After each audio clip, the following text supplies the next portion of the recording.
प्रिय विद्यार्थियों, आज हम 10वीं कक्षा के लिए हमारे एक एक अंक वाले क्वेश्चन कर रहे हैं।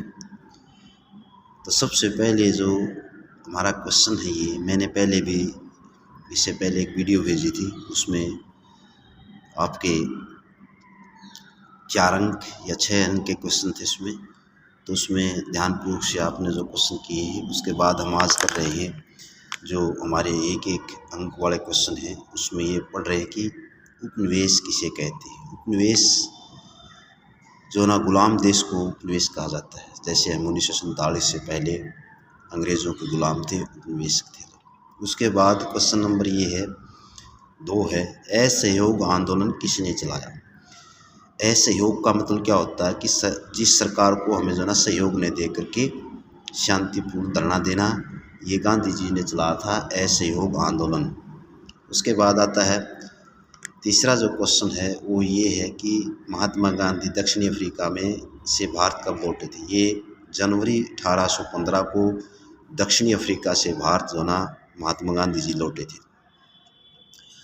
फिर उसके बाद क्वेश्चन नंबर जो नहीं, ये हमारा चौथा क्वेश्चन है, 4th क्वेश्चन है रोल्ट एक्ट। ये पहले हमने बताया था, रोल्ट एक्ट को काला कानून के नाम से भी जाना गया है। और ये ऐसा कानून था जिसके अंतर्गत किसी भी भारतीय को बिना किसी मुकदमा चलाए उसको जो ना जेल में डाला जा सकता था, उसको नज़रबंद किया जा सकता, उसको रोल्ट एक्ट कहते हैं। और ये इंग्लिश सरकार ने बनाया था 1905। फिर उसके बाद 5वां जो क्वेश्चन है, ये रोल्ट एक्ट कब पास किया गया था। ये 1919 में पास किया गया था। मैंने पहले कल आपको जलियांवाला बाग हत्याकांड इस तरह के जो ये बताए थे, इनका मुख्य कारण जलियांवाला बाग हत्याकांड का मुख्य जो ना ये कारण था जो इकट्ठे होने का। तो इसमें रोल्ट एक्ट पास 1919 में हुआ था। गांधी जी ने सत्याग्रह कब चलाया। ये 1816 में। इस सत्याग्रह मैंने बताया था, जैसे चंपारण आंदोलन बताया था, ये 1816 में। और किसानों, मजदूरों सभी को जो साथ में लेकर के सत्याग्रह का आंदोलन शुरू किए थे। उसके बाद गांधी जी ने खेड़ा के किसानों का आंदोलन कब चलाया। ये जो गुजरात में चला गया था 1817 में। 16 में चंपारण आंदोलन चला था और 17 में जो ना ये खेड़ा जो ये गुजरात में चलाया गया था। उसके बाद गांधी जी ने अहमदाबाद सूती कपड़ा मिल के मजदूरों का आंदोलन, ये जो तीनों आंदोलन 1816, 1817, 1818, ये अहमदाबाद में सूती कपड़ा के जो मजदूरों थे उनके लिए आंदोलन चलाए गए थे। ये हमारे तीनों आंदोलन जो ना उससे संबंधित है।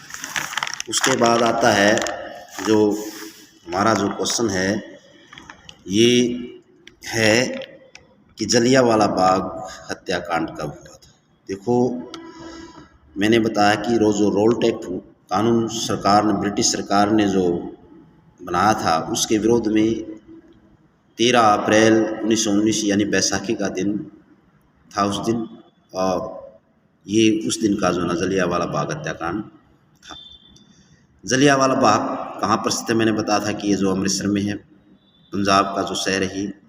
उसके बाद जलियांवाला बाग में लोग क्यों एकत्रित हुए थे, मैंने देखो पहले इस क्वेश्चन में आपको जो नहीं होगा कि रोल्ट एक्ट का विरोध करने के लिए, क्योंकि ये काला कानून था और इस काले कानून का इसमें विरोध किया गया था जलियांवाला बाग में। तो उसके बाद आता है खिलाफत कमेटी का गठन, ये 1919 में हुई थी। तो उसके बाद असहयोग चलाने का निर्णय कांग्रेस ने किस अधिवेशन में और कब लिया गया था। असहयोग आंदोलन चलाने का निर्णय जो कांग्रेस का 1920 में जो अधिवेशन हुआ था नागपुर में, उस अधिवेशन के दौरान इसका निर्णय लिया गया था। उसके बाद है हिंद स्वराज पुस्तक के लेखक कौन थे। ये महात्मा गांधी जी थे। मैंने पहले बताया कि जो बहुत सी ऐसी पुस्तकें थी जो कि आपने जो नहीं को बड़ा ध्यानपूर्वक से देखना है, क्योंकि 1-2 पुस्तक का नाम पेपर में अवश्य पूछा जाता है। तो उसके बाद आता है कि अवध के सन्यासी बाबा रामचंद्र फीजी ने किस रूप में काम कर चुके थे। ये गिरगिटिया मस्जिद फीजी में, फीजी जो देश है कि ये, और गिरगिटिया मैंने बताया कि कई बार जो अंग्रेज़ गुलाम बना करके किसी दूसरे देश में जो ना उसको भेज देते थे कोई सज़ा देने के लिए, तो उनको गिरगिटिया मजदूर के नाम से जाना जाता था। उसके बाद आता है ये हमारा चोरी चोरा हिंसक घटना कब हुई थी? ये 1922 की फरवरी 1922 की बात है कि, और ये गांधी जी ने असहयोग आंदोलन भी यहीं से वापस लिया था, क्योंकि हिंसक घटनाओं को देख करके गांधी जी का जो मन बहुत दुखी हो चुका था, और इस प्रकार से चोरी चोरा नामक स्थान से जो ना असहयोग आंदोलन भी वापस लिया था महात्मा गांधी जी ने। उसके बाद किस घटना से दुखी होकर के गांधी ने असहयोग आंदोलन वापस लिया? देखो ये मैंने ये पहले वाला जो क्वेश्चन है ये सेम है। उसके बाद गवर्नमेंट ऑफ इंडिया एक्ट कब बना? ये 1919 में बना था। फिर स्वराज्य पार्टी का गठन CR दास व मोतीलाल नेहरू ने, ये जो जवाहरलाल नेहरू जी के पिता थे, इन्होंने ये जो स्वराज्य पार्टी का गठन किया। उसके बाद साइमन कमीशन, ये 1928 में 27 में बना था, और 28 में भारत पहुंचा था। इसका जो विरोध हुआ था क्योंकि इसमें सभी सदस्य जो ना अंग्रेज थे साइमन कमीशन के, और साइमन जो था वो इसका अध्यक्ष था, इसलिए इसका नाम साइमन पड़ा था। साइमन कमीशन के अध्यक्ष कौन थे? देखो ये आएगा सर जॉन साइमन, ये सब जो इसी के नाम से इसका साइमन कमीशन नाम पड़ा था। उसके बाद भारत में साइमन कमीशन का स्वागत किस नारे के साथ किया गया?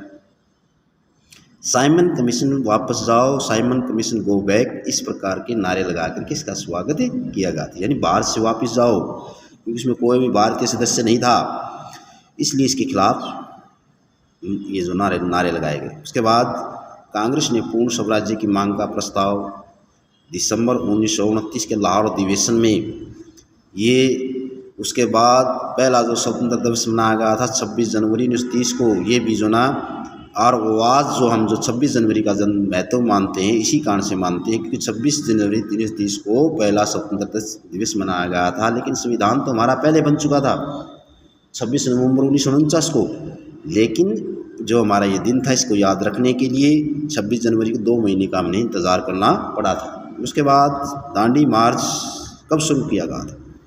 ये महात्मा गांधी जी के द्वारा, नमक यात्रा भी बोलते इसको, ये 12 मार्च 1930 को, क्योंकि नमक जो ना गरीब अमीर सबकी मूलभूत आवश्यकता, इसके बिना जो ना कोई नहीं रह सकता, चाहे अमीर हो चाहे गरीब हो, इसलिए इसको पहले इस पर टैक्स लगा हुआ था ब्रिटिश सरकार के द्वारा। तो भारत सरकार, इसलिए महात्मा गांधी जी ने इस पर जो ना इसको जो ना ये स्वयं वहाँ पर नमक बना करके इसका उल्लंघन किया था। तो नमक यात्रा में कितने वॉलंटियर गांधी जी के साथ थे?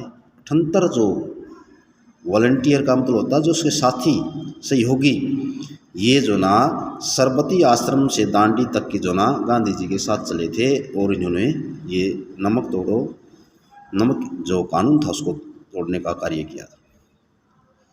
तो दांडी यात्रा कब संपन्न हुई है? ये 6 अप्रैल 1930 को हुई थी, और 12 मार्च 1930 को चली थी, 6 अप्रैल 1930 को समाप्त हुई थी। उसके बाद आता है सविनय अवज्ञा आंदोलन कब शुरू हुआ?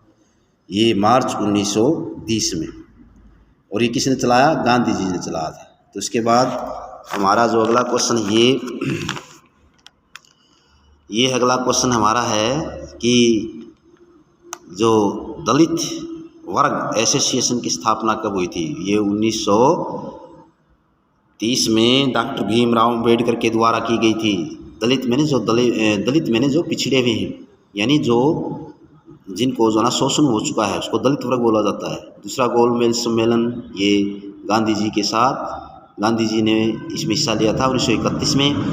उसके बाद 32 में जो गांधी इरविन समझौता, ये 1931 मार्च 1931 में हुआ था, और पूना पैक्ट जो पर हस्ताक्षर जो ना कब हुई थी? ये 1932 में। यह आपने तीनों क्वेश्चन जो ना याद रखे हैं।